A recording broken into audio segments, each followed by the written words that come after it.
lo conocemos como uno. Uno. Y esto es lo que hoy el Señor te pide a través del estudio que vamos a realizar a continuación. Esto nada más. Para el 2024, que traigas un alma a la iglesia. ¿Y por qué? Porque el Señor quiere que experimentes el gozo indescriptible de colaborar en su obra. Porque tú has sido salvado para salvar, rescatado para rescatar a otros. ¿Cuánto mal nos ahorraríamos si tomáramos en serio esta misión que tenemos? ¿De cuántas palabrerías vanas, discusiones y asambleas inútiles nos libraríamos si nosotros pusiéramos en serio esta misión a la cual Cristo también nos convocó a cada uno de nosotros? Y así fue la vida de Pablo y otros seguidores suyos, que pusieron en la prioridad de su trabajo misionero la salvación de las almas, derribando todas las murallas que aparentemente pudieran ponerse en su camino para interrumpir esta misión, porque él sabía que el gozo de rescatar almas que está ahí en las tinieblas, enredado en las filosofías humanas, huecas, sin sentido, algunos tratando de creer y de servir en la poca luz que tienen, rescatar y traer al verdadero evangelio de Cristo Jesús, no tiene comparación alguna, y estaba capacitado para afrontar todo tipo de sufrimiento.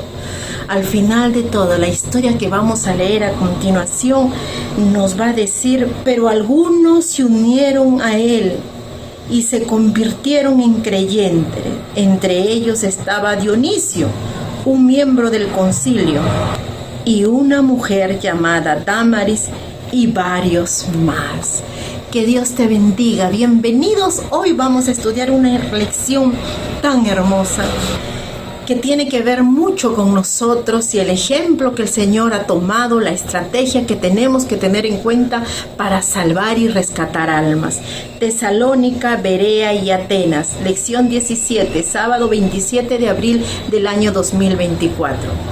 Cada uno de estos fieles creyentes nos va a dejar una lección grande de cómo debería actuar la iglesia en estos tiempos. Que Dios te bendiga grandemente y no te olvides de la meta que tienes, de traer un alma siquiera a los pies de Cristo. Vamos a orar. Bendito Padre, obra en nosotros, Señor. Tómanos por enteramente tuyos. Estamos aquí delante de tu presencia, Señor, invocándote el perdón de nuestros pecados, tratando que tu Espíritu Santo, Señor, nos purifique, porque nosotros solamente tenemos nuestra vida cargada como una inmundicia delante de tus ojos.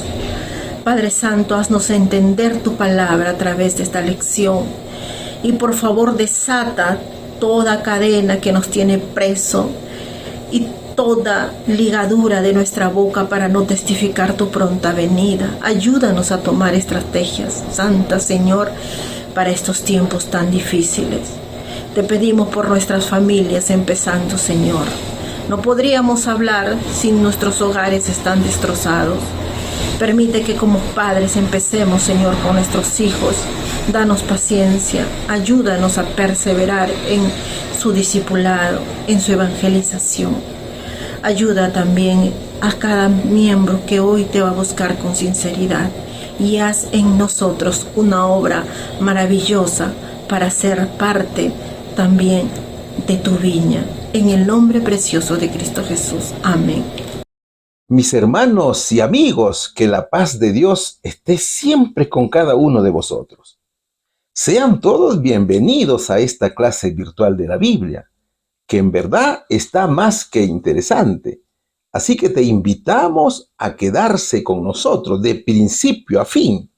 Y comenta, mi hermano, comenta tus impresiones, tus ideas, y ayúdanos a impartir el mensaje de la palabra de Dios. Hoy continuaremos estudiando el recorrido de Pablo en su segundo viaje misionero y su extraordinaria valentía. Y durante el desarrollo del programa durante el desarrollo de la lección, te vas a dar cuenta que en el transcurrir de su viaje va a llegar el momento en que el apóstol Pablo cambia de metodología. Y eso lo hace precisamente en Atenas, cuando está frente a los sabios filósofos griegos. Así que pon atención a este estudio porque nos dejará un ejemplo extraordinario al final de la lección. ¿Qué dice Hechos capítulo 17, versículo 1 y 2 como verso de introducción? Pasando por Anfípolis y Apolonia, llegaron a Tesalónica, donde había una sinagoga de los judíos, y Pablo, como acostumbraba, fue a ellos, y por 3 días de reposo discutió con ellos, dice el versículo. El tema se titula Tesalónica, Berea y Atenas. Antes de dar inicio a la lección, te recuerdo que en la descripción del video vas a encontrar los materiales que te van a servir de apoyo en el desarrollo de la lección. Además, te recuerdo que este sábado 4 de mayo estaremos haciendo nuestro acostumbrado ayuno. Oremos y ayunemos, mis hermanos. Imitemos a los hermanos de la iglesia primitiva.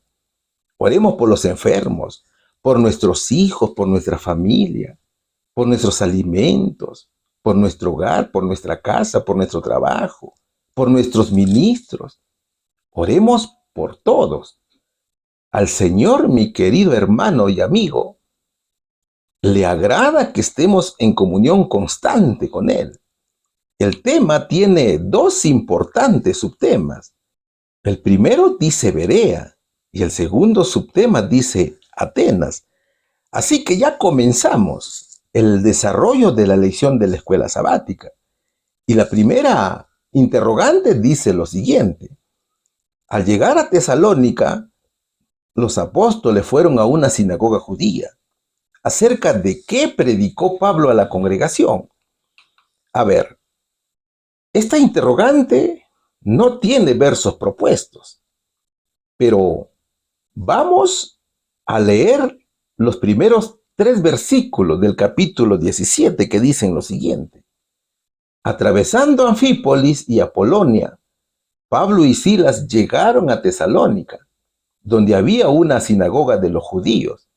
Como era su costumbre, Pablo entró en la sinagoga y 3 sábados seguidos discutió con ellos, basándose en las Escrituras.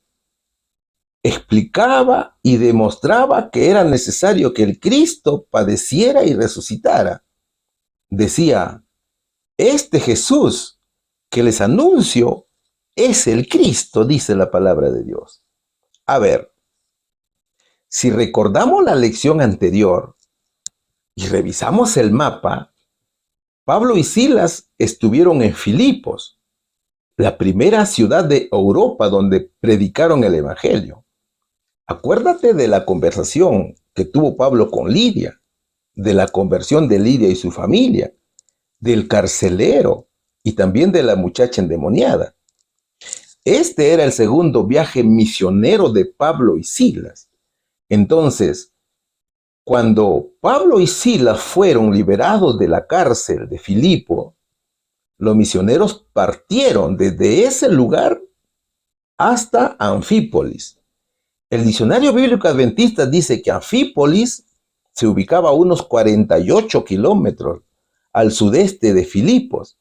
En Anfípolis no había comunidad judía.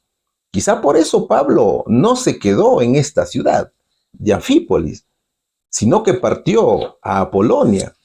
Apolonia era otra de las ciudades de Macedonia, a unos 48 kilómetros al oeste de Anfípolis, y su nombre fue dado en honor al dios Sol griego, Apolo. Luego llegó a Tesalónica. Tesalónica era una ciudad portuaria importante, ubicada a unos 160 kilómetros y una caminata de 3 días desde Filipos.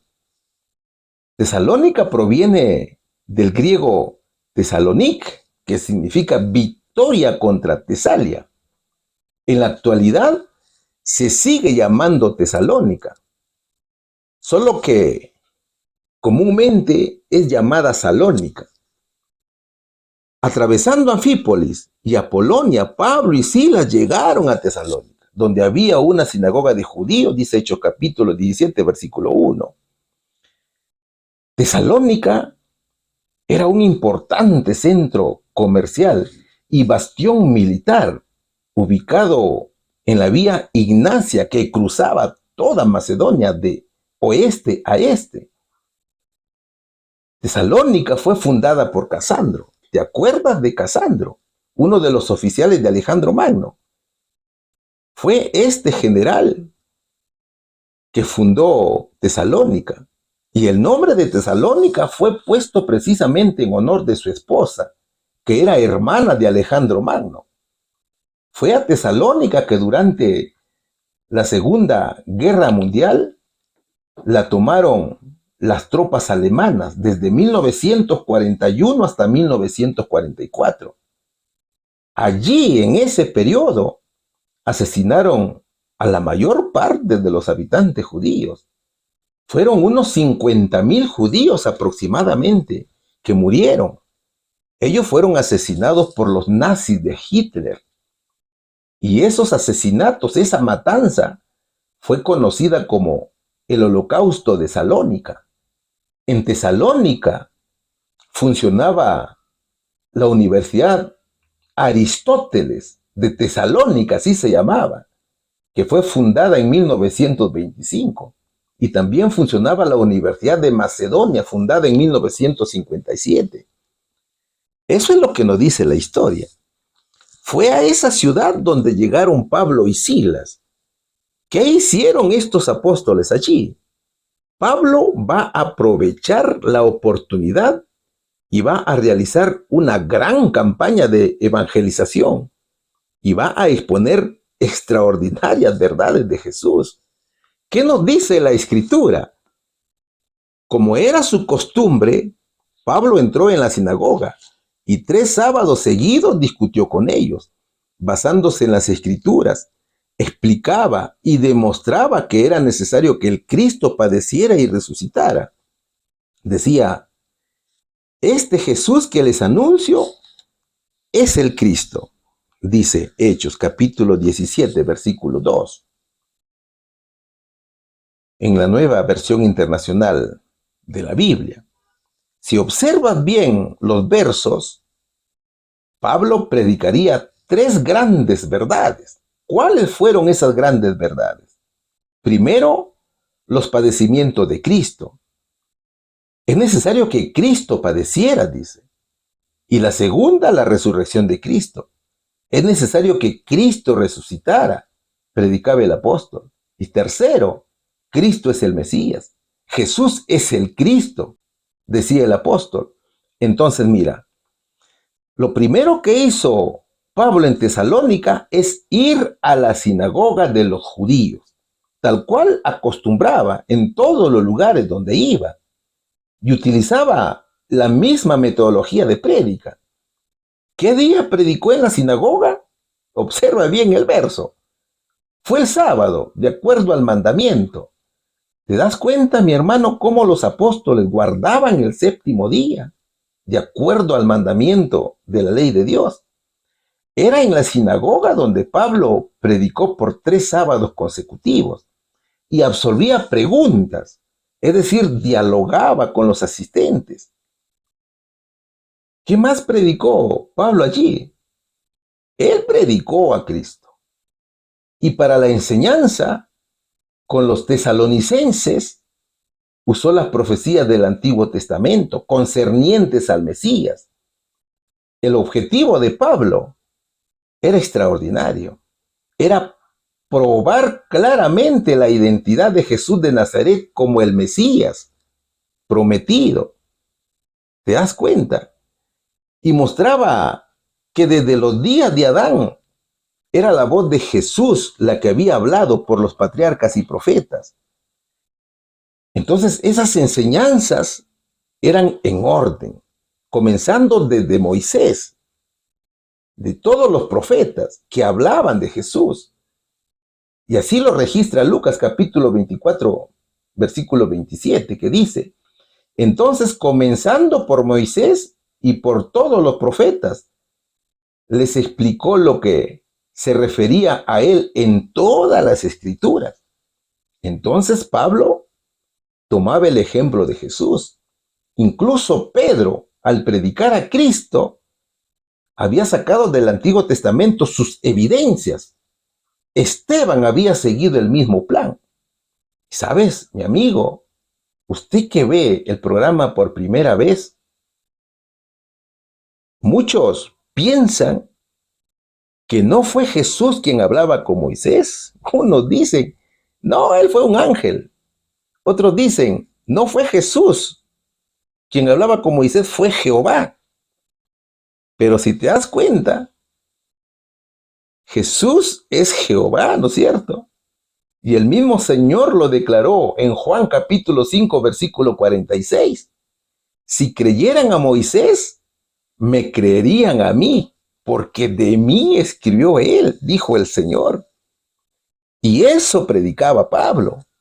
Entonces, con toda claridad y sencillez de la palabra de Dios, Pablo daba a conocer a Jesús. Es por eso que decía, este Jesús que les anuncio es el Cristo. Muchos se maravillaban y comprendían el plan de salvación.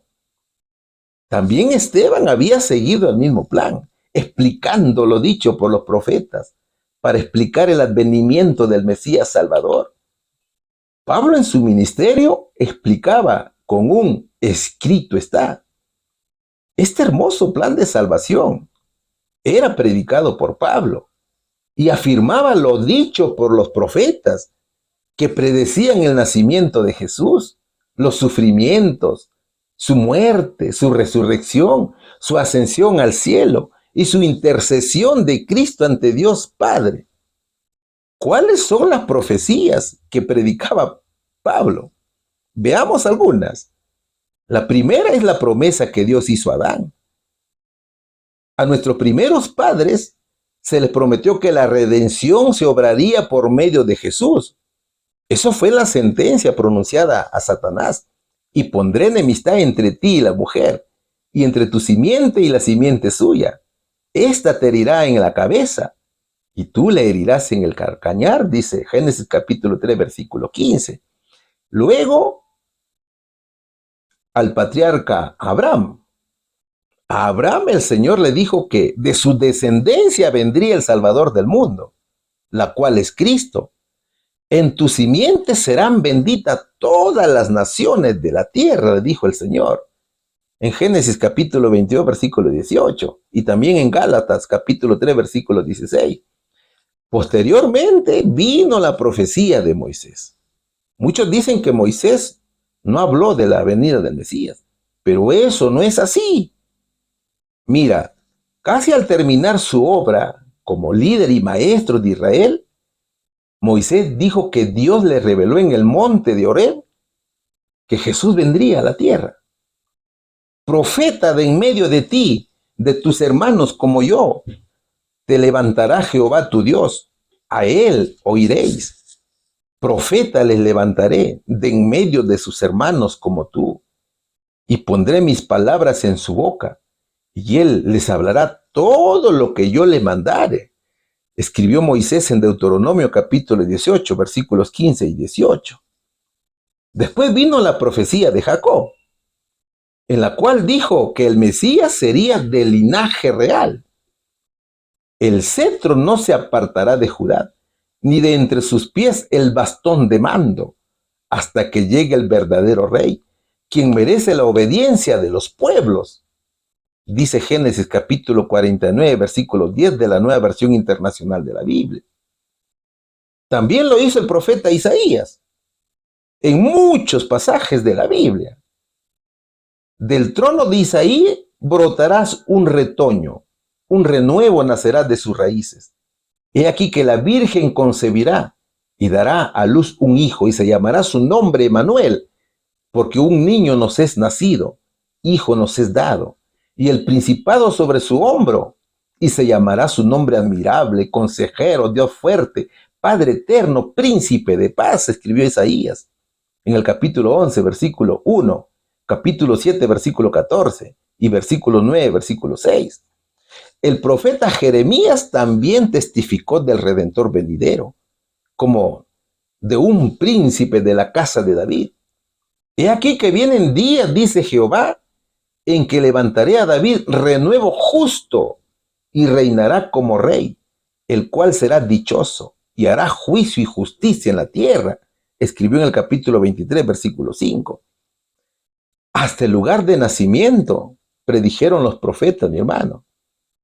Por ejemplo, Miqueas en el capítulo 5, versículo 2 dice: pero tú, Belén, Efrata, pequeña para estar entre las familias de Judá, de ti me saldrá el que será Señor en Israel, y sus salidas son desde el principio, desde los días de la eternidad. Eso escribió Miqueas. También el salmista lo hizo cuando se refirió a la resurrección de Jesús, porque no dejarás mi alma en el Seol, ni permitirás que tu santo vea corrupción, dice Salmos capítulo 16, versículo 9. Y así hay muchos versos más. Eso predicaba Pablo.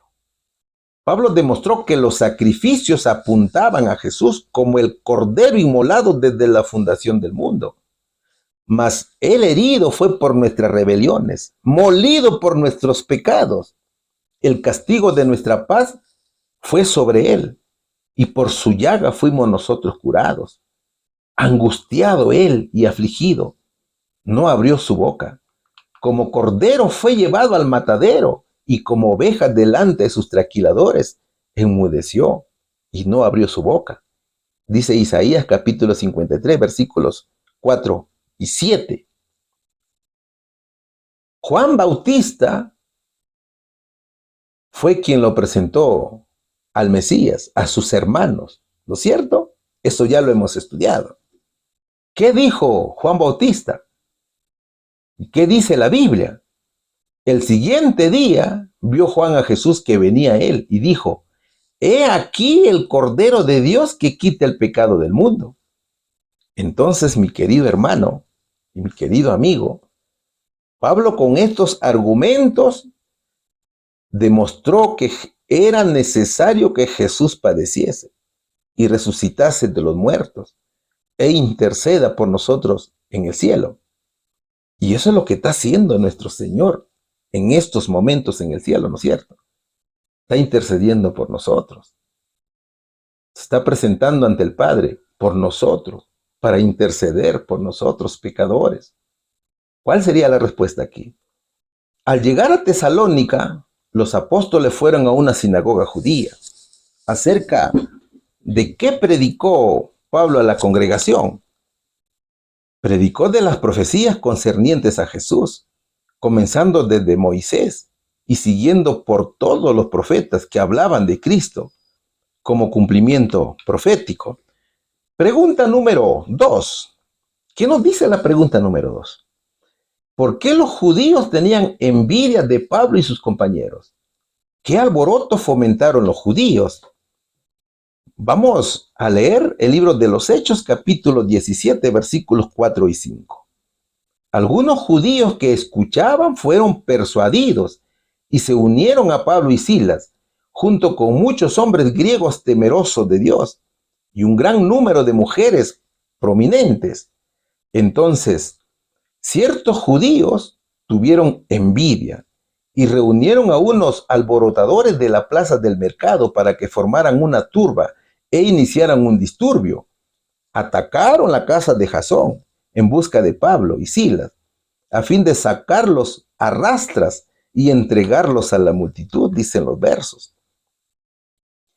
Pablo predicaba a los tesalonicenses que Jesús es el Cristo, que es el Mesías profetizado en las Escrituras, que vendría al mundo, no como un rey terrenal con armas para liberar a los judíos de sus enemigos, tal cual lo creían los maestros de la ley, sino que Jesús vino como hombre entre nosotros para vivir en pobreza y humildad.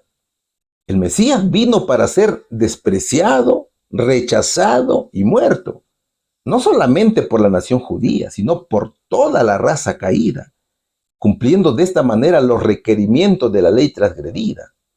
Pablo predicaba y sustentaba que en Jesús se cumplieron los ritos y ceremonias predichas en la ley ceremonial. El apóstol Pablo se ponía como ejemplo. Él decía, hermanos, yo también estaba muy equivocado porque no sabía interpretar las profecías y no supe reconocer al Mesías cuando vino. Mi error era tal que comencé a perseguir a los cristianos y di mi aprobación para que mataran a uno de sus siervos llamado Esteban. El apóstol decía, hermanos, yo era muy celoso por la ley ceremonial, hasta que el Señor Jesucristo me llamó cuando me encontraba junto a las puertas de Damasco. Ese testimonio daba Pablo. ¿Qué resultados trajo esta evangelización a los tesalonicenses? ¿Qué dice Hechos capítulo 17, versículo 4? Algunos judíos que escuchaban fueron persuadidos y se unieron a Pablo y Silas, junto con muchos hombres griegos temerosos de Dios y un gran número de mujeres prominentes.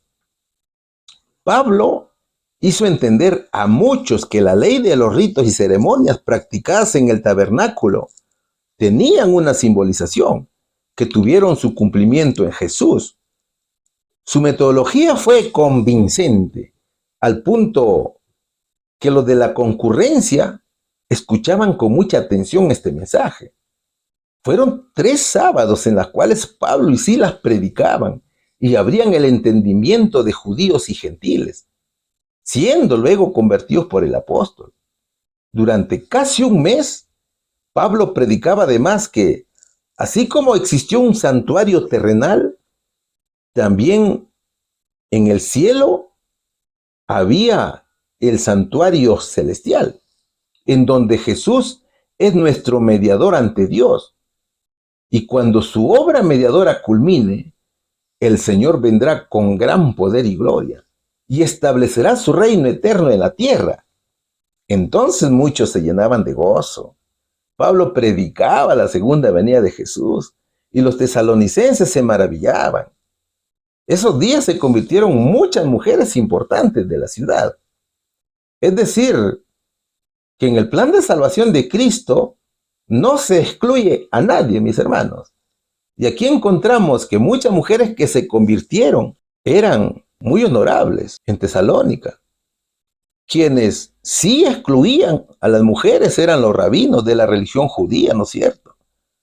Para los judíos, los últimos de la fila eran las mujeres, los esclavos y los gentiles, al punto que su tradición dice que en sus oraciones diarias de cada mañana ellos decían: te doy gracias, Señor, porque no me has hecho gentil, ni esclavo, ni mujer. ¿Te das cuenta? En la religión judía, la mujer no merecía consideración.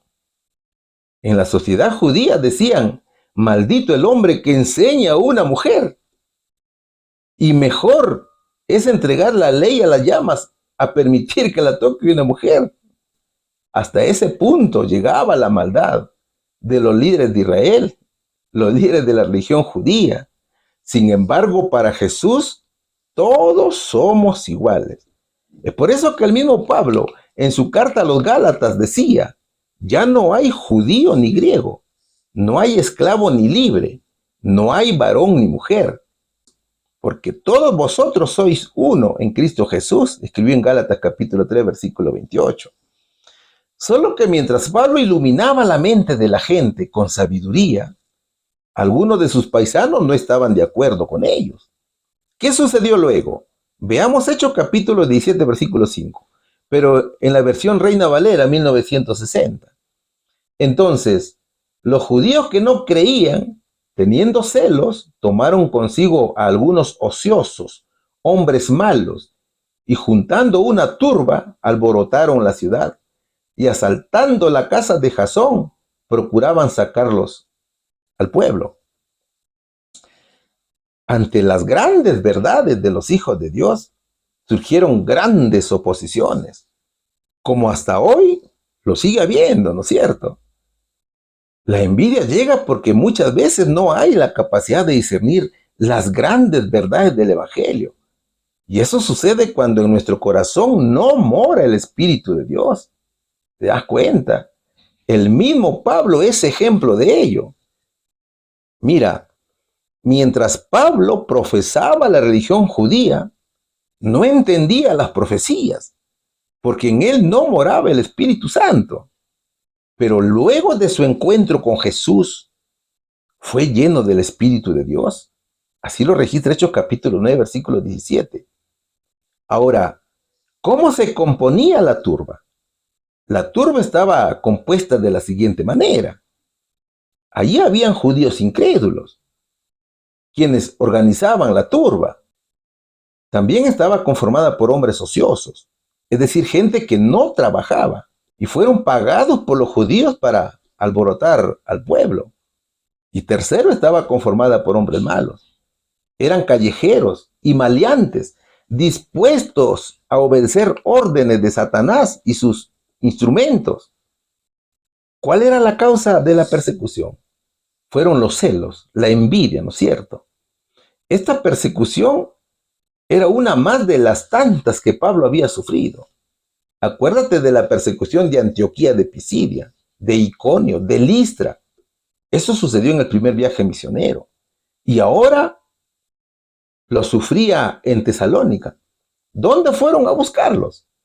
Fueron a buscarlos a casa del hermano Jasón.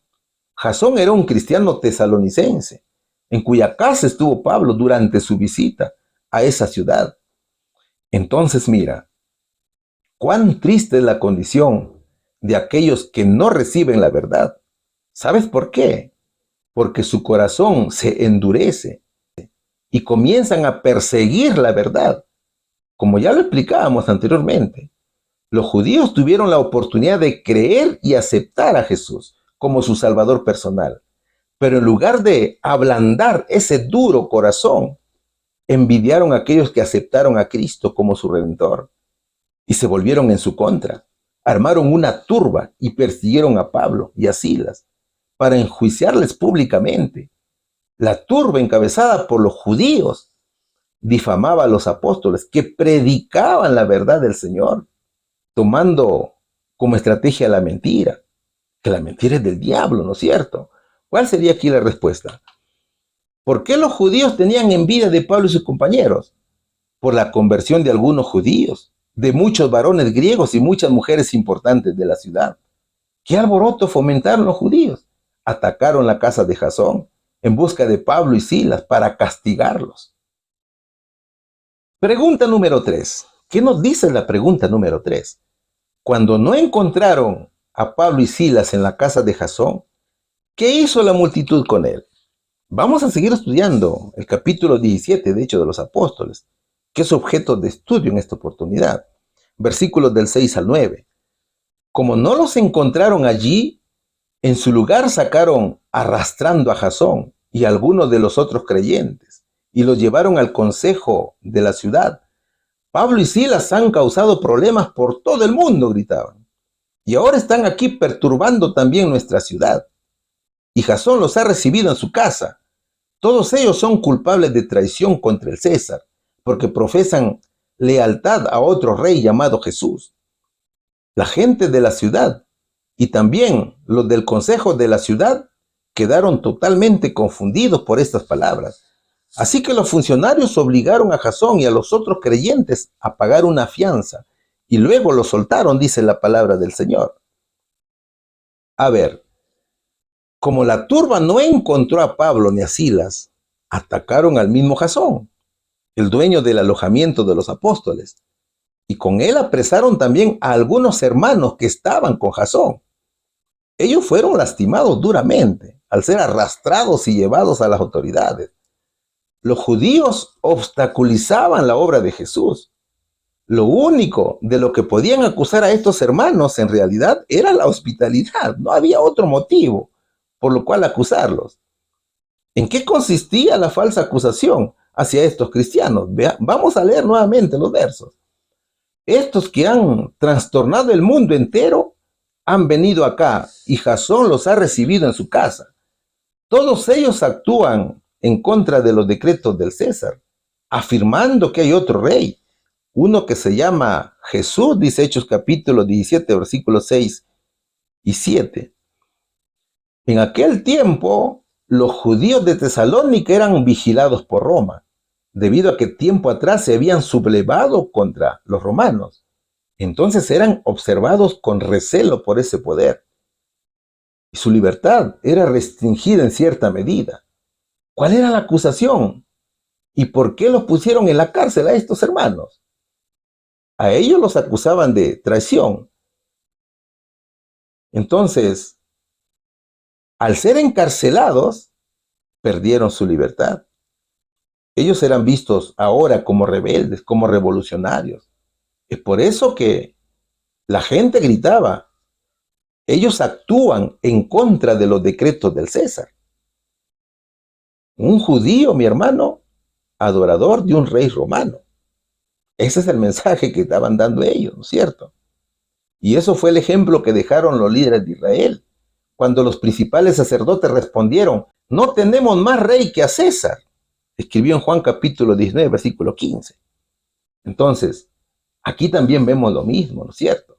Los judíos rechazando a Jesús y aceptando al César como su rey, a un humano como su rey, y denunciando a los cristianos a dar a conocer a Dios como rey. ¿Te das cuenta? Ahora, es de entender que no todos estaban de acuerdo. Ellos se mostraban sorprendidos, ¿no es cierto? Muchas personas que vivían en Tesalónica conocían el comportamiento de estos hermanos, incluso las autoridades. Ellos sabían que esto era una mentira. Por eso que los versos siguientes dicen: la gente de la ciudad y también los del consejo de la ciudad quedaron totalmente confundidos por esas palabras. Así que los funcionarios obligaron a Jasón y a los otros creyentes a pagar una fianza y luego los soltaron, dice Hechos capítulo 17, versículos 8 y 9. Estaban sorprendidos, ¿no es cierto? Para los funcionarios fue una sorpresa.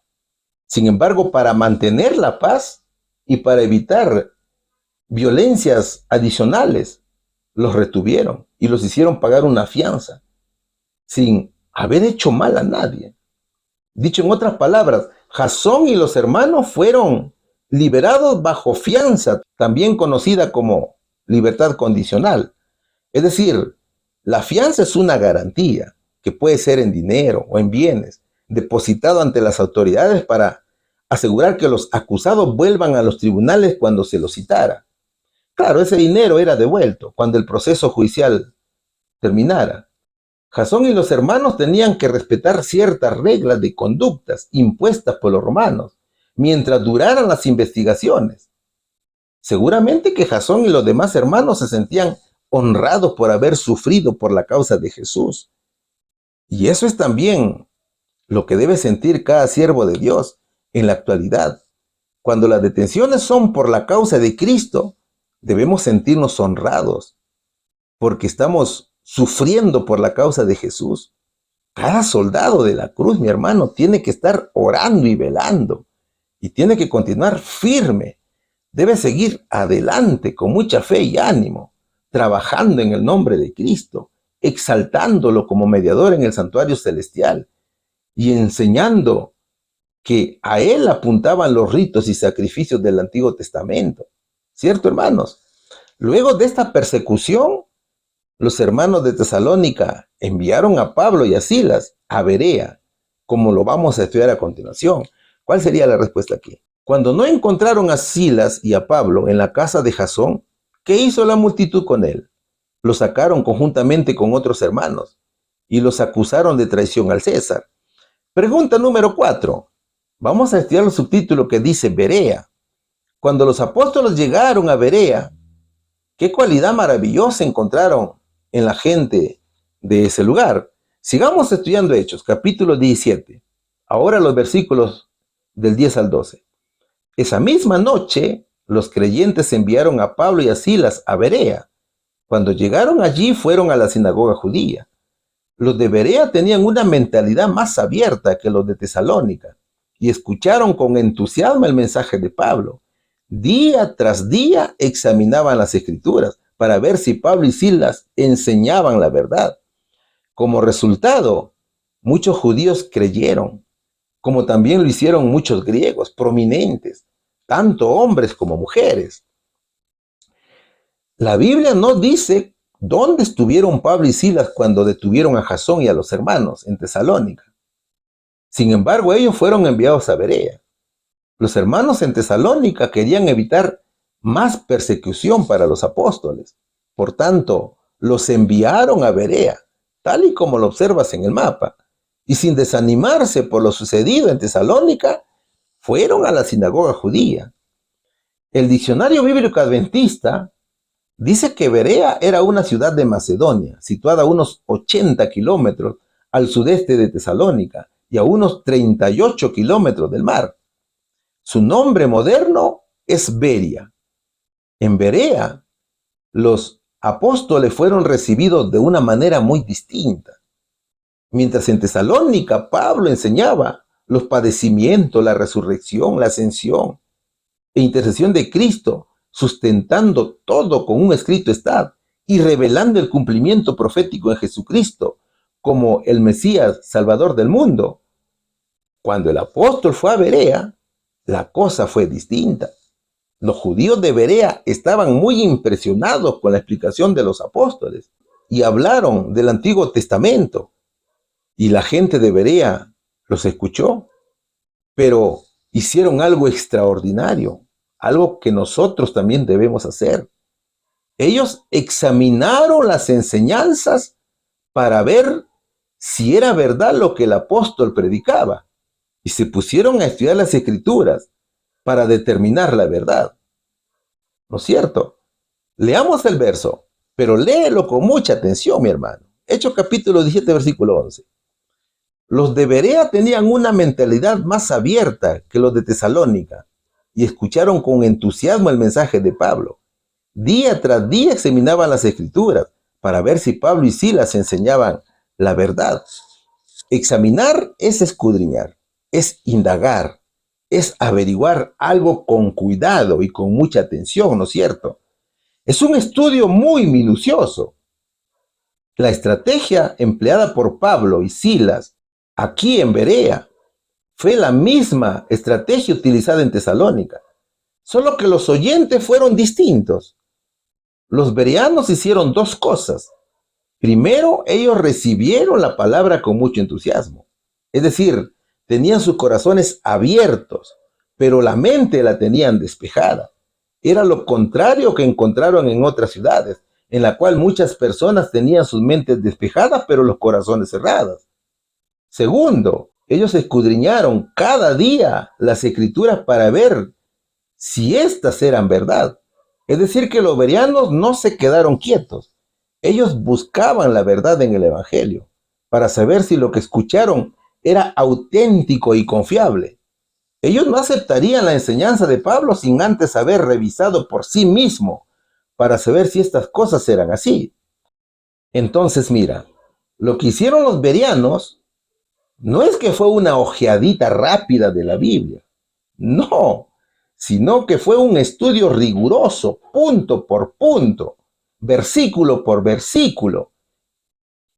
Ese estudio era minucioso y extendido, ¿te das cuenta? Es decir, querían saber si Pablo predicaba la verdad absoluta. Ellos no dijeron, uy, pero qué hermoso el sermón de Pablo. O tampoco dijeron, no me gusta lo que explicó el apóstol.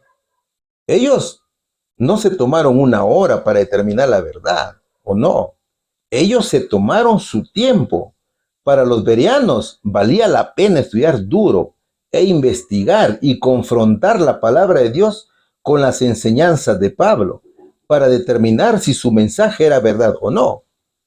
Este acto de los bereanos, como ya te lo dije, es un gran ejemplo para nosotros. Ellos estudiaban la Biblia no por curiosidad, ni por compromiso, como para que la gente diga, uy, este hermano sí que estudia la Biblia.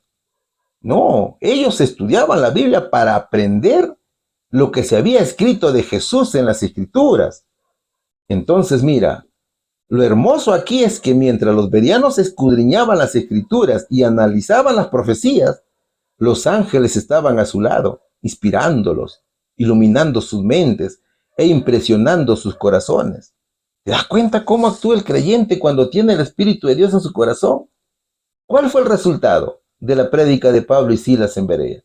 Hechos capítulo 17, versículo 12 dice: como resultado, muchos judíos creyeron, como también lo hicieron muchos griegos prominentes, tanto hombres como mujeres. Pablo y Silas estaban llenos del Espíritu Santo. Por tanto, no temían al análisis hecho por los bereanos. Los apóstoles confiaban que la verdad que los bereanos buscaban era la verdad que Pablo predicaba. Entonces, luego de ser analizada la doctrina de Pablo, los bereanos aceptaron este mensaje y se convirtieron muchos, tanto varones como mujeres, es decir, judíos, griegos y muchas damas importantes, tal cual sucedió en Tesalónica. Ellos estudiaban mucho la palabra de Dios para no dejarse engañar de las falsas doctrinas. Y eso también debemos hacer nosotros, hermanos. El pueblo de Dios, antes de aceptar cualquier doctrina, debe estudiar, comparar, analizar y concluir para determinar si lo dicho por tal o cual hermano es verdad o es una doctrina falsa. Se sabe, mi hermano, que en estos tiempos abundan las doctrinas falsas, ¿no es cierto? Ahora, en Berea había un gran éxito para Pablo y también para Silas, al punto que la noticia no tardó en llegar a Tesalónica. Los judíos, no conformes con haber sacado a los apóstoles de Tesalónica, vinieron a Berea y alborotaron a la gente de la misma manera que lo habían hecho en ese lugar, y comenzarían nuevamente la persecución. A los perseguidores no les importaba caminar largas distancias para perseguir a los apóstoles. Todo era dirigido por Satanás, ¿no es cierto? Sin embargo, antes que se produzca una revuelta, los hermanos de Berea enviaron a Pablo por barco hacia Atenas. El apóstol fue acompañado por algunos hermanos hasta esa ciudad, quedándose Silas y Timoteo en Berea para continuar con la obra, para luego encontrarse con él en tierras atenienses. ¿Cuál sería aquí la respuesta? Cuando los apóstoles llegaron a Berea, qué cualidad maravillosa encontraron en la gente de ese lugar. Tenían la mentalidad abierta y no confiaban fácilmente en las palabras de los apóstoles, sino que día tras día examinaban las escrituras para ver si Pablo y Silas enseñaban la verdad sobre Jesús. Pregunta número 5. Estamos en la pregunta número 5, que tiene como subtítulo Atenas. Mientras Pablo esperaba a sus compañeros de viaje en Atenas, ¿qué hizo? ¿Qué se registró sobre su experiencia? Vamos a estudiar Hechos del 16 al 18. Mientras Pablo los esperaba en Atenas, se indignó profundamente al ver la gran cantidad de ídolos que había por toda la ciudad.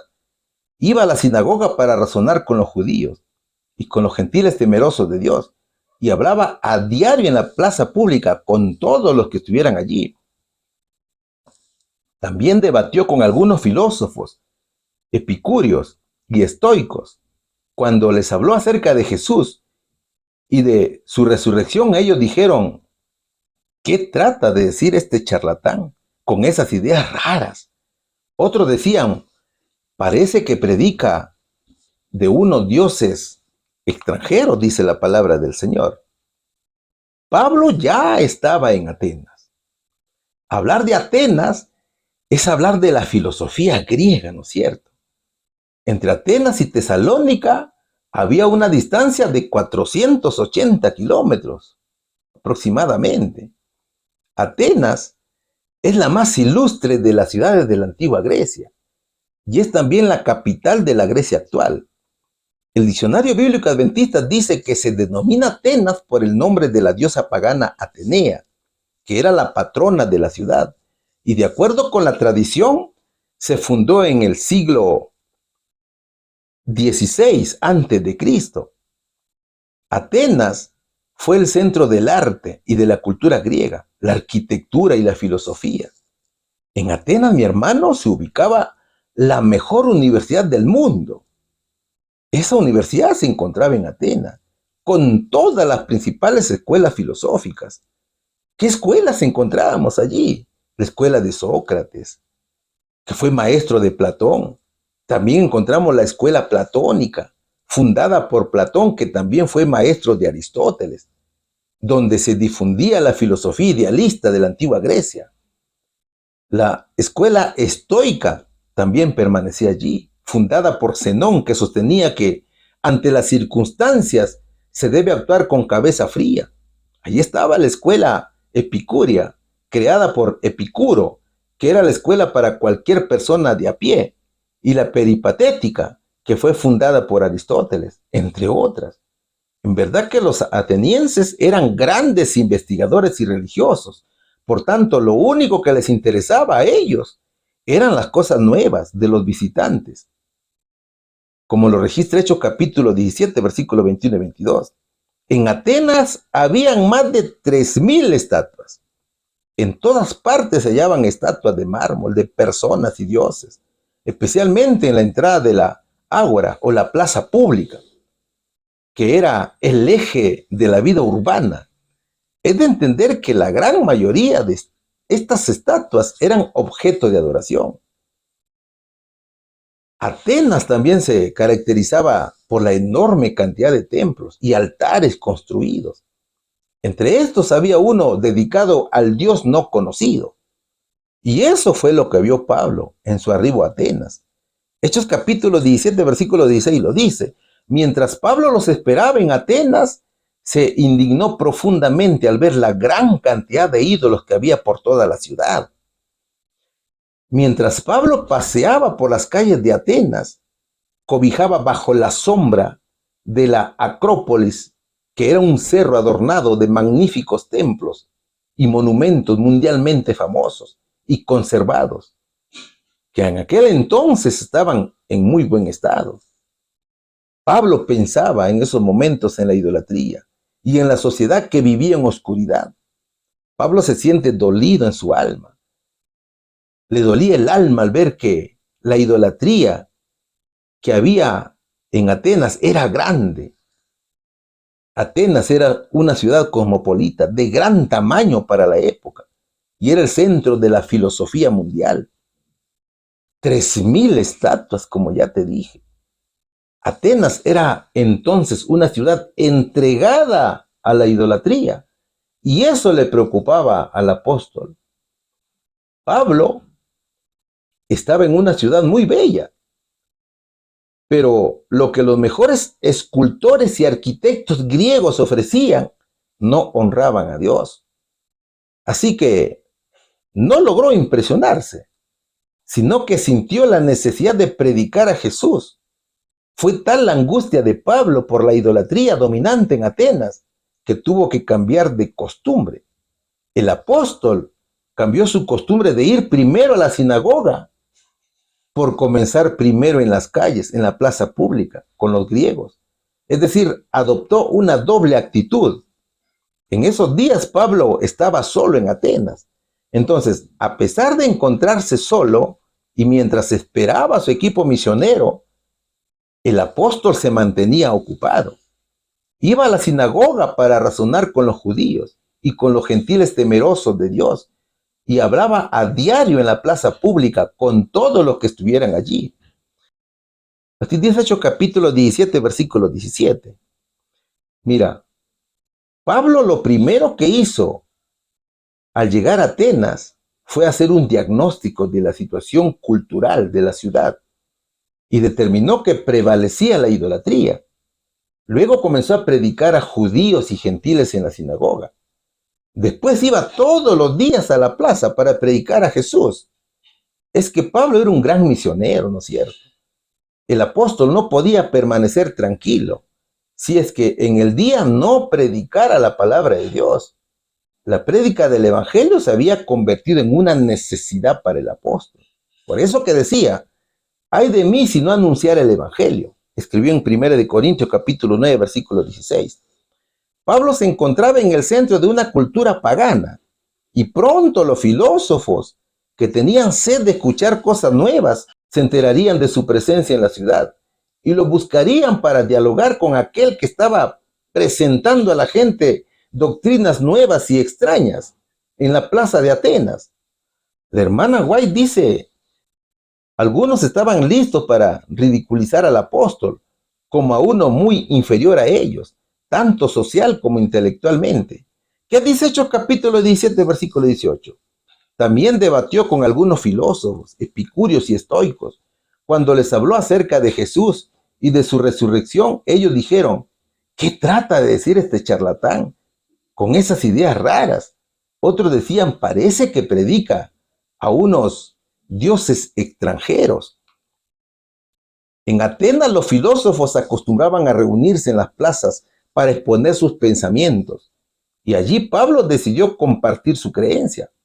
Pablo, como gran académico y gran intelectual cristiano, exponía a un público desafiante.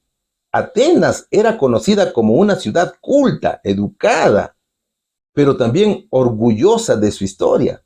Era el centro del saber, un centro intelectual como cualquier universidad prestigiosa del mundo actual. Pablo había estado predicando y predicando. Entonces le llamaban y pensaban que era charlatán. Entonces, al llamar la atención de los filósofos, su tema era algo nuevo para ellos, que consideraban el nombre de Jesús y la resurrección como dioses extranjeros o dioses nuevos. Entonces, fíjate, aquí observamos el primer encuentro entre la verdad y la filosofía, y sucedió en Atenas, considerado el centro de la filosofía mundial. ¿Te das cuenta, mi hermano? ¿Qué corrientes filosóficas nos muestran los versos? Lucas menciona dos corrientes filosóficas aquí, dos corrientes filosóficas de pensamiento. Primero, a los epicúreos. Ellos no creían en un Dios creador. Ellos decían que no hay vida después de la muerte, ya que el cuerpo regresa a sus átomos originales. Ellos eran materialistas y promovían la búsqueda del placer sobre todas las cosas. Ellos no creían en la vida eterna, sino solamente creían en la vida temporal. Por lo tanto, debía disfrutarse al máximo. Es como lo que decía Pablo: si los muertos no resucitan, comamos y bebamos porque mañana moriremos. ¿Cierto? Luego menciona a los estoicos. Los estoicos, a diferencia de los epicúreos, sostenían que la materia y la fuerza, a la fuerza la llamaban a veces la providencia, la razón o Dios. Para ellos, la fuerza eran los principios elementales en el universo. Ellos creían que el alma sobrevivía a la muerte del cuerpo. Según los estoicos, el destino regía los asuntos humanos, y cuando los problemas parecían angustiosos, el suicidio se consideraba una solución viable. Ahora, esto era solamente el comienzo. Era en la plaza del mercado el centro del debate, con los filósofos epicúreos y estoicos. Sin embargo, ya se comenzaba a conocer a Jesús a través de Pablo, ¿no es cierto? Pablo, a pesar de las críticas, estaba dando a conocer a Cristo resucitado, que para los atenienses parecía cosa rara. No obstante, mi querido hermano, su labor principal recaía en la proclama de la nueva de salvación a aquellos que no tenían un concepto claro de Dios, aquellos que vivían confundidos por las doctrinas y dioses falsos de Atenas. Pablo predicaba el propósito del Señor en favor de la raza caída. Sin embargo, aquellos que en un primer momento pensaron estar frente a un novato y charlatán, se dieron cuenta que tenía un extraordinario conocimiento intelectual, que era mucho mayor que el de ellos, al punto de imponer respeto de los eruditos. Ellos reconocieron que estaban frente a una persona con capacidades extraordinarias, capaz de hacer frente a toda clase de argumentos en defensa de su enseñanza. Pablo iba a la lógica con la lógica, a la filosofía con la filosofía y a la elocuencia con la elocuencia. Luego sería llevado al Areópago y se encontraría frente al paganismo más intelectual y fiero en sus conclusiones, como lo veremos a continuación. ¿Cuál sería aquí la respuesta, mis hermanos? Mientras Pablo esperaba a sus compañeros de viaje en Atenas, ¿qué hizo? vio la magnitud de la idolatría y se indignó al ver la gran cantidad de ídolos que había por toda la ciudad. ¿Qué se registró sobre su experiencia? Pablo disputaba en la sinagoga con los judíos y religiosos y en la plaza todos los días con la concurrencia. Algunos eran filósofos, epicúreos y estoicos también. Pregunta número 6. Vamos a estudiar un extraordinario subtítulo que dice: Atenas. ¿Qué monumento encontró Pablo en el Areópago? ¿Qué dijo sobre esa inscripción? Vamos a leer el libro de los Hechos, capítulo 17, versículos del 22 al 31. Entonces Pablo, de pie ante el concilio, le dirigió las siguientes palabras: Hombres de Atenas, veo que ustedes son muy religiosos en todo sentido, porque mientras caminaba, observé la gran ciudad de lugares sagrados, y uno de sus altares tenía la siguiente inscripción: a un Dios desconocido. Este Dios, a quien ustedes rinden culto sin conocer, es de quien yo les hablo. Él es el Dios que hizo el mundo y todo lo que hay en él, ya que es el Señor del cielo y de la tierra. No vive en templos hechos por hombres, y las manos humanas no pueden servirlo, porque Él no tiene ninguna necesidad. Él es quien da vida y aliento a todo y satisface cada necesidad. De un solo hombre creó todas las naciones de toda la tierra. De antemano decidió cuándo se levantarían y cuándo caerían, y determinó los límites de cada una. Su propósito era que las naciones buscaran a Dios, y quizás acercándose a tientas lo encontrarán, aunque Él no está lejos de ninguno de nosotros. Pues en Él vivimos, nos movemos y existimos. Como dijeron algunos de sus propios poetas, nosotros somos su descendencia. Y como esto es cierto, no debemos pensar en Dios como un ídolo, diseñado por artesanos y hecho de oro, plata o piedra. En la antigüedad, Dios pasó por alto la ignorancia de la gente acerca de estas cosas, pero ahora Él manda que todo el mundo en todas partes se arrepienta de sus pecados y vuelva a Él.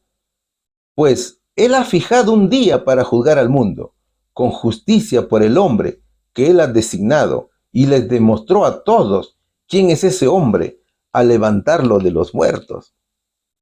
Tremendo discurso, ¿no es cierto? Antes de ser llevado al Areópago, los filósofos le contaron a Pablo sobre la muerte sufrida por Sócrates, quien murió por predicar dioses extraños, y lo quisieron persuadir de asistir a dar su discurso en el mayor local de discusión filosófica del mundo. Sus oponentes lo aconsejaron a Pablo que no arriesgara su vida como lo hizo Aristóteles. Sin embargo, fueron cautivados por la elocuencia del ex fariseo, al punto de que su sabiduría imponía respeto y admiración. Por tanto, Pablo no pudo ser convencido a desperdiciar tremenda oportunidad de predicar a Jesús. La hermana White dice que Pablo no fue reducido al silencio por la ciencia o la ironía de los filósofos, convencidos de que estaba resuelto a cumplir su cometido entre ellos, y bajo cualquier riesgo dar su mensaje. Decidieron darle una justa audiencia. Entonces decidieron llevarlo al Areópago. El diccionario bíblico adventista dice que Areópago significa la colina de Marte. Era el nombre de una colina rocosa y estéril que estaba dedicada a Ares, el dios de la guerra, llamado Marte por los romanos. En el Areópago funcionaba una corte encargada de las preguntas sobre moralidad y el derecho de los maestros que enseñaban en público, y para los atenienses era un lugar sagrado. Entonces, ¿qué hicieron con Pablo? Como Pablo no aceptó desistir de su prédica, lo sujetaron y lo llevaron al Areópago. Los filósofos le dijeron: ¿se puede saber qué nueva enseñanza es esta que usted presenta? ¿Por qué nos presenta usted ideas que nos suenan extrañas?, decían ellos. y queremos saber qué significan. Ya te dije que a los atenienses y los extranjeros que vivían allí no hacían otra cosa más que escuchar y comentar las últimas novedades. Y había llegado la hora de la intervención de Pablo en el Areópago. El Espíritu Santo estaba con él. Todo estaba listo para el inicio. Pablo dirigió la mente de sus idólatras oyentes más allá de los límites de su falsa religión a un verdadero concepto de la deidad que habían titulado Dios no conocido. Pablo estaba rodeado de poetas, artistas y filósofos que eran los doctos y sabios de Atenas, que conformaban el llamado alto consejo de la ciudad. Pablo tenía una solemne responsabilidad, pero en esa gran responsabilidad se mostraba sereno y firme, con un corazón cargado de buenas nuevas y listo para entregarlas al pueblo, listo para dar su mensaje. El Espíritu Santo, mi hermano, estaba con Pablo y mostraría que sus palabras no eran de un ocioso palabrero. Nota, mi hermano, que en este discurso Pablo cambia de metodología. Pablo va a utilizar otra estrategia en su predicación. En esta oportunidad, el apóstol no citó directamente las Escrituras, ni recapituló la historia de las relaciones con Dios, con Israel, como cuando se dirigía a los judíos en las sinagogas. No. Pablo sabía que este método no era el adecuado para este tipo de audiencia, y en su lugar presentó algunas verdades bíblicas trascendentales, de tal manera que los paganos cultos pudieran entenderlo, como por ejemplo la salvación, la historia y la humanidad. Y también predicó a Jesús como el Creador, Redentor y Juez, entre otros. ¿Cómo inició Pablo su intervención? Hechos capítulo 17, versículos 22 y 23 dice: Entonces Pablo, de pie ante el concilio, les dirigió las siguientes palabras: Hombres de Atenas, veo que ustedes son muy religiosos en todo sentido, porque mientras caminaba observé la gran cantidad de lugares sagrados, y uno de sus altares tenía la siguiente inscripción: a un Dios desconocido. Este Dios a quien ustedes rinden culto sin conocer es de quien yo les hablo. Eso fue el inicio del apóstol. Es interesante este versículo. Y pon atención aquí. Antiguamente se creía que habían muchos dioses, en la cual cada uno gobernaba diferentes partes de los cielos. Por ejemplo, ellos creían que un dios gobernaba el sol, otro dios gobernaba la luna, y así. Algunos creían que los dioses eran locales, es decir, que tenían poder solamente sobre una nación determinada.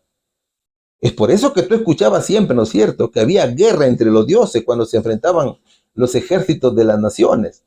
Otros pensaban en el Dios no conocido como una representación de todos los dioses desconocidos para el adorador, mientras que muchos identificaban a Dios como un ser específico, pero inidentificable, situado fuera del panteón griego.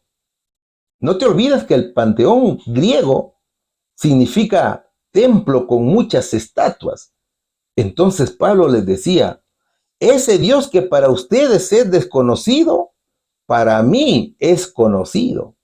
Eso es lo que decía Pablo. Pero ¿por qué la estatua del Dios desconocido? Hay una historia que es contada por el romano Diógenes Laercio. Diógenes Laercio era un historiador, escritor, poeta y filósofo en Grecia.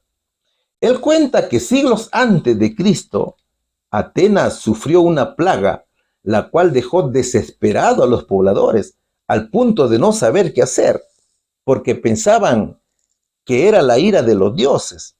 Entonces, Epiménides, un poblador griego, reunió a un rebaño de ovejas en el Areópago y luego las liberaron, y donde quiera que se acostaran los animales, sacrificaban a una oveja para el dios que tuviera el santuario o templo más cercano. Solo que si la oveja se acostaba en un lugar que no estuviera cerca de ningún santuario o templo, sacrificaban la oveja para el Dios no conocido. Entonces, debido a esto, se construyó un altar sin el nombre del Dios. Es por eso que se describe como el Dios no conocido. Luego Pablo muestra el desconocimiento de los atenienses del verdadero Dios. Atenas estaba llena de gente intelectual, de grandes filósofos, pero a pesar de tener toda su inteligencia y conocimiento general, no conocían al Dios creador del universo. Por tanto, Pablo quería revelarles la identidad del Dios desconocido. El apóstol hacía hincapié en que la religión puede alejar al hombre de Dios. Y si confiamos en una religión falsa, no tiene sentido decir que somos religiosos. Pablo comprendió que en aquel extenso panteón o templo de los dioses, los griegos tenían un Dios no conocido, que cubría a cualquier Dios que pudiera haberse descuidado. Pablo quería revelarles la identidad de ese Dios no conocido. He de entender que Pablo conocía esa historia, ¿no es cierto? Es por eso que su metodología se adecua al tipo de personas que escuchan el mensaje. Luego ataca la idolatría. Pablo extendiendo su mano hacia el templo que llamaban el Panteón, que era un templo dedicado a Atenea, la diosa virgen de los atenienses, en donde habían ídolos por todas partes, expuso que Dios jamás debía ser asemejado a esas estatuas inventadas por humanos. Tampoco las imágenes talladas lo podían igualar, ni representar la gloria del Señor Jesucristo. El apóstol, en su análisis inspirado, dijo que los adoradores eran incluso superiores a los objetos de adoración, porque ellos sí se movían. ¿Qué más dijo Pablo? Hechos capítulo 17, versículos 24 y 25, dice lo siguiente: Él es el Dios que hizo el mundo y todo lo que hay en él, ya que es el Señor del cielo y de la tierra. No vive en templos hechos por hombres, y las manos humanas no pueden servirlo, porque Él no tiene ninguna necesidad. Él es quien da vida y aliento a todo y satisface cada necesidad. Pablo predica el Antiguo Testamento y comienza anunciando la creación de Dios y explica que Dios es el dueño de todo el universo, de todo lo que en él hay. Y lo hizo en 6 días y el 7º día reposó. Es decir, Cristo es el dueño de todas las cosas, tanto terrenales como espirituales. La gente estaba admirada por el fervor de Pablo y su lógica exposición de los atributos del Dios verdadero, su poder creador y la existencia de su providencia predominante. Eso es lo que hablaba el apóstol Pablo. Él decía: Dios no vive en templos hechos por manos humanas, sino que habita en el corazón del hombre, que cree, que lo acepta y que vive con él, diferenciándolo así de los dioses paganos a los que servían los griegos. Él decía que Cristo no necesita de ayuda, sino que es el dueño de todo y da a todos vida, respiración y todas las cosas. Nuestro Dios no vive de la honra humana, decía Pablo, sino que existe desde siempre y no necesita nada de nosotros. Pero su predicación del apóstol continuaba lleno del Espíritu de Dios, que decía: de un solo hombre creó todas las naciones de la tierra. De antemano decidió cuándo se levantarían y cuándo caerían, y determinó los límites de cada una. Su propósito era que las naciones buscaran a Dios, y quizás acercándose a tientas lo encontrarán, aunque Él no está lejos de ninguno de nosotros, pues en Él vivimos, nos movemos y existimos. Como dijeron algunos de sus propios poetas, nosotros somos su descendencia. Y como esto es cierto, no debemos pensar en Dios como un ídolo diseñado por artesanos y hecho de oro, plata o piedra. Escribe Hechos capítulo 17, versículos del 26 al 29. El apóstol Pablo habló que Dios es quien creó los diversos países del mundo. Incluso dijo que el Señor conoce el pasado, el presente y el futuro de cada nación. Afirma que todos somos creación de Dios, todos somos descendientes de Adán, y tenía un propósito al crear al ser humano. Por tanto, Pablo les habló de nuestra responsabilidad con Dios por ser parte de su creación. Cada alma debe tener ideas correctas acerca de Dios. Entonces debemos rechazar la idea de que el oro, la plata o piedra pueden representar a Dios. El fin de la creación era que el hombre viva feliz para siempre, viviendo en estricta obediencia a los 10 mandamientos de la ley de Dios y de acuerdo a su santa voluntad. Luego el apóstol dijo que durante la historia de la humanidad hubieron siglos de oscuridad que habían precedido a la primera venida de Jesús. Sin embargo, Dios en su infinita misericordia había pasado por alto esa desobediencia. Sin embargo, mediante Jesús envió la luz de la verdad a una humanidad corrompida por el pecado y esperaba que todos procedan al arrepentimiento para salvación. No solamente los pobres y humildes, sino también los orgullosos filósofos y príncipes de la tierra. ¿Sabes, mi querido hermano? Es interesante saber en cómo Pablo predica la palabra de Dios a los griegos, utilizando frases de sus mismos filósofos y poetas. Por ejemplo, el verso dice, como dijeron algunos de sus propios poetas. Eso dijo el apóstol.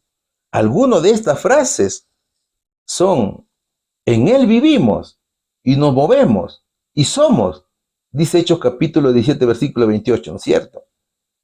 ¿Sabes de quién es esta expresión?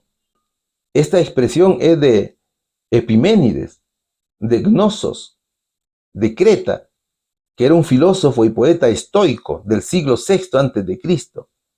Linaje suyo somos, dice también el versículo 28. Son palabras de Arato de Cilicia, que también fue estoico y que están registradas en su obra titulada Fenómenos. Ese fue su método de prédica del apóstol.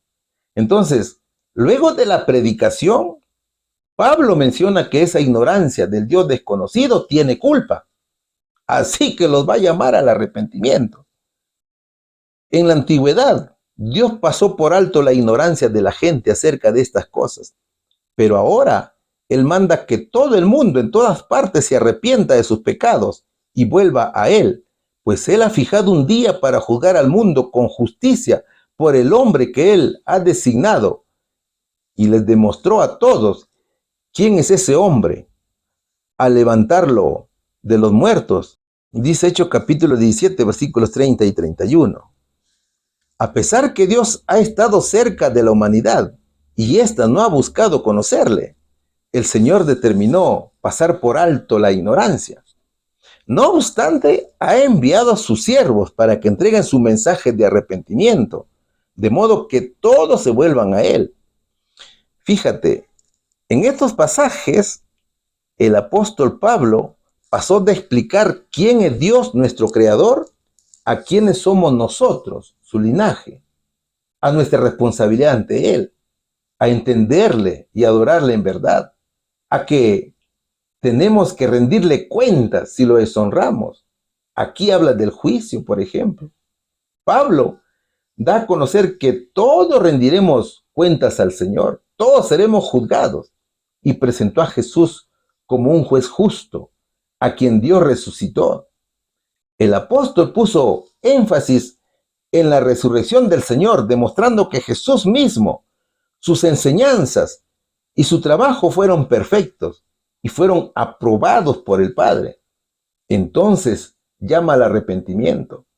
La prédica de Pablo fue la verdad absoluta, sin rodeos, mis hermanos. Fue directa, con mucha valentía. Confrontó las doctrinas erradas que tenían los atenienses acerca de Dios. Pablo confrontó las ideas de los atenienses con el juicio venidero. En conclusión, mi querido amigo, Pablo hizo un sermón que comenzó con la creación y culminó con el juicio de Dios.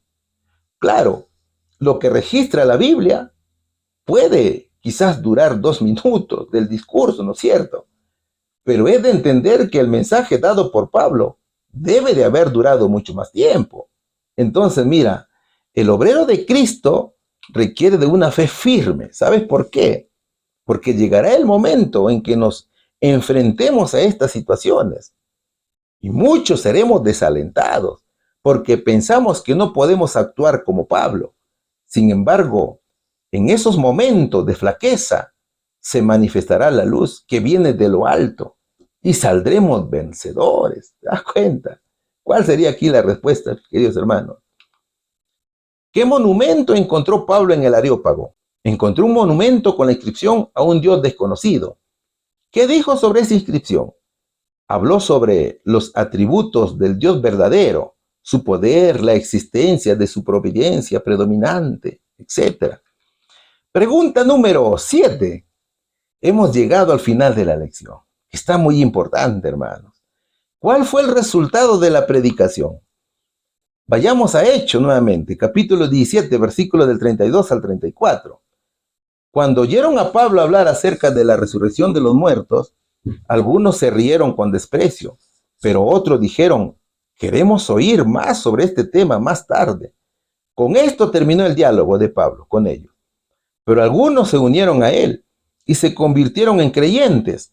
Entre ellos estaban Dionisio, un miembro del concilio, una mujer llamada Dámaris, y varios más, dice la palabra del Señor.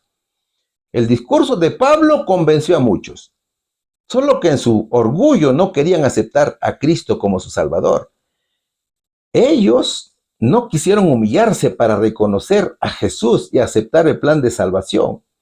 Entonces, mientras Pablo continuaba llamando la atención de muchos, el discurso fue bruscamente interrumpido. La resurrección no fue del gusto de los atenienses. Es que ellos pensaban que después de la muerte ya no hay vida. Y de ellos se copiaron los saduceos en Israel. ¿Te das cuenta? Cuando oyeron a Pablo hablar acerca de la resurrección de los muertos, algunos se rieron con desprecio, pero otros dijeron, queremos oír más sobre este tema más tarde. Con esto terminó el diálogo de Pablo con ellos. Dice Hechos capítulo 17, versículos 32 y 33. La burla es diabólica, ¿no es cierto? Como no habían argumentos con qué refutar a Pablo, se burlaron de él. Para ellos, su propia sabiduría era mejor que la sabiduría de Dios. Esa era su triste realidad. También en la actualidad muchos piensan que la sabiduría humana es mejor que la sabiduría de Dios. Por ejemplo, cuando predicas a un ateo, él te saca las mismas filosofías que utilizaban los atenienses y ponen por encima su sabiduría sobre la sabiduría de Dios. ¿Te das cuenta? Los versos presentan 3 tipos de personas aquí. Las que se burlan y se rieron con desprecio, las que quieren escuchar más tarde, que quizá fue una cortesía, y las que aceptan el mensaje. Para las personas que se rieron con desprecio, la creencia de Pablo era chocante, con 2 conceptos griegos que decían, primero, que Dios es totalmente trascendente, es decir, que Dios no tiene ninguna relación con el mundo, ni se preocupa por las cuestiones humanas. Y segundo, que no hay resurrección. Ellos se afirmaban en su teoría que cuando una persona muere no puede haber resurrección. Y les gustaba también la teoría de la inmortalidad del alma. Entonces para ellos el evangelio era una locura. De allí las burlas hacia Pablo. Seguramente los griegos querían escuchar cosas que a ellos les agrade y los ensalce. Pero Pablo estaba allí no para hablar de filosofías griegas, sino para hablar de Jesús. Y como no lo dejaron, tuvo que terminar con el discurso. Para las personas que querían escuchar más tarde, quizás haya sido para ellos una cortesía con Pablo, como ya te lo dije. O quizás querían escuchar más acerca de la nueva enseñanza. Quizás para ellos había todavía una esperanza de poder ser rescatadas. Pero también habían los otros que sí aceptaron el mensaje. Es que en cada prédica de los siervos de Dios, mi hermano, siempre habrá siquiera uno que escuche el mensaje y se interese en él. Pero algunos se unieron a él y se convirtieron en creyentes. Entre ellos estaban Dionisio, un miembro del concilio, una mujer llamada Dámaris y varios más, dice Hechos capítulo 17, versículo 34. Algunos fueron personas influyentes de la sociedad de Atenas. El verso menciona a Dionisio, que era miembro de la junta del Areópago, y a Dámaris, que también era de la alta sociedad. ¿Saben, mi querido hermano? Dios mediante su siervo reprendió la idolatría y los pecados de un Atenas totalmente orgulloso y confiado en sí mismo. Pablo es ejemplo de cómo esforzarnos para alcanzar a las clases altas de la sociedad. Cada discípulo de Jesús requiere fe y firmeza en sus prédicas, aunque a veces podemos desalentarnos, pero es en esos momentos cuando llega la ayuda desde el cielo. Por tanto, las fuerzas se renuevan día tras día. Jamás te desanimes, mi hermano, cuando vas a predicar verdades poco populares. La verdad siempre encuentra rechazo, siempre encuentra una reacción. Jamás, mi hermano, te desanimes cuando no seas aceptado. Al contrario, ese rechazo debe servir de mensaje en la cual estamos trabajando para la obra de Cristo y el Señor está aceptando nuestro trabajo. Entonces, mi hermano, Pablo nos enseña que debemos utilizar diversos métodos de enseñanza y de acuerdo al tipo de persona a quien vamos a predicar el Evangelio. ¿Cuál sería la respuesta aquí? ¿Cuál fue el resultado de la predicación? Algunos se rieron con desprecio. Otros se convirtieron en creyentes. Uno de ellos fue Dionisio, un miembro del concilio, y una mujer llamada Dámaris, entre otros. A ver, ¿qué te pareció la lección, mi querido hermano? En verdad que estuvo muy bonita, ¿no es cierto? Hoy estudiamos dos hermosos subtemas y vimos cómo es el actuar de los siervos de Dios al predicar el Evangelio. Es el segundo viaje misionero de Pablo y el recorrido era Tesalónica, Berea y Atenas. En Tesalónica, Pablo predicó a muchos y muchos creyeron y se convirtieron al Señor. 3 sábados seguidos discutió con ellos, basándose en las Escrituras, en donde explicaba claramente y demostraba que era necesario que Cristo padeciera y resucitara. Sin embargo, los judíos, llevados por la envidia, pagaron a personas ociosas y armaron una persecución. A Pablo lo persiguieron y como no lo encontraron, tomaron a Jasón y a otros hermanos, llevándolo ante las autoridades y poniéndolos en la cárcel. Sin embargo, Pablo viajaría luego a Berea, en donde la realidad era muy diferente. Los bereanos tenían actitudes distintas. Ellos escucharon el mensaje de Pablo, pero no le dijeron creo, sino que comenzaron a investigar y a indagar las Escrituras para verificar si Pablo decía la verdad o los estaba engañando. Entonces, luego de contrastar las Escrituras, entendieron que la doctrina de Pablo era la correcta y muchos se convirtieron a Jesús. Sin embargo, nuevamente llegaría la persecución. La noticia no tardó en llegar a Tesalónica. Los judíos, no conformes con haber sacado a los apóstoles de Tesalónica, vinieron a Berea y alborotaron a la gente de la misma manera que lo habían hecho en ese lugar.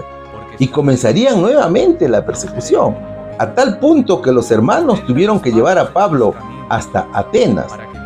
En Atenas, Pablo se indigna al ver una ciudad totalmente idólatra, y es allí donde redobla el trabajo.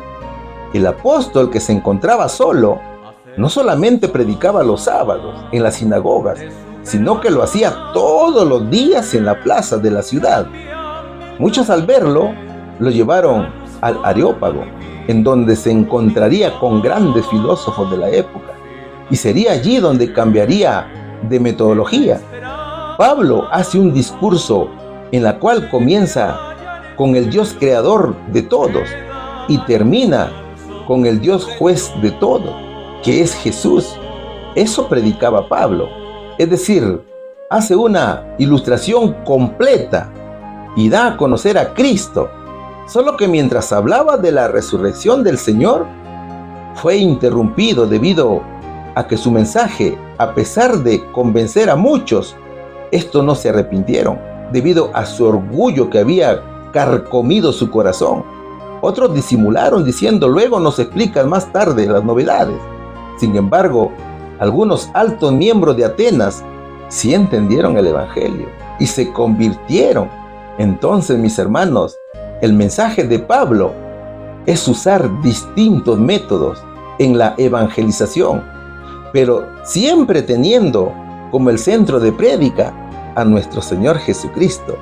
Que toda la honra y la gloria, mi querido hermano, sea para nuestro Señor y Salvador Jesucristo. Amén.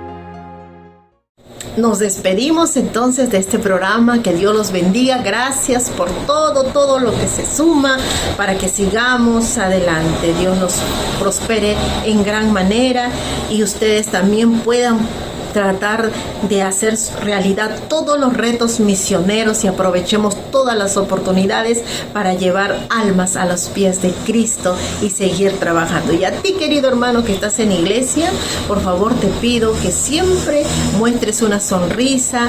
De esta manera también estás colaborando con estas almitas que vienen. Sin críticas, por favor, no critiquéis.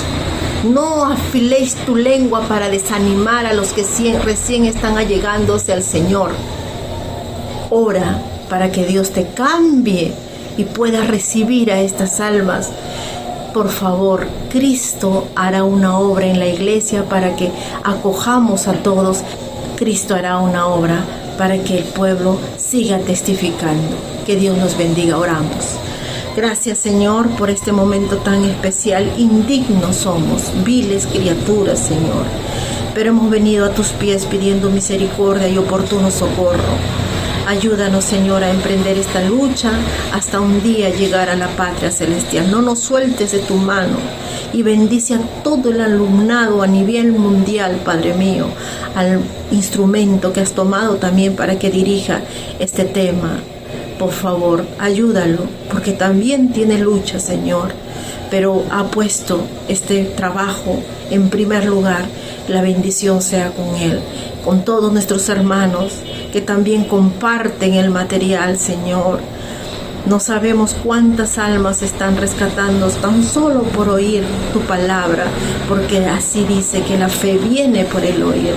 Bendito Padre, hace tu voluntad en nuestras vidas, en el nombre de Cristo Jesús. Amén.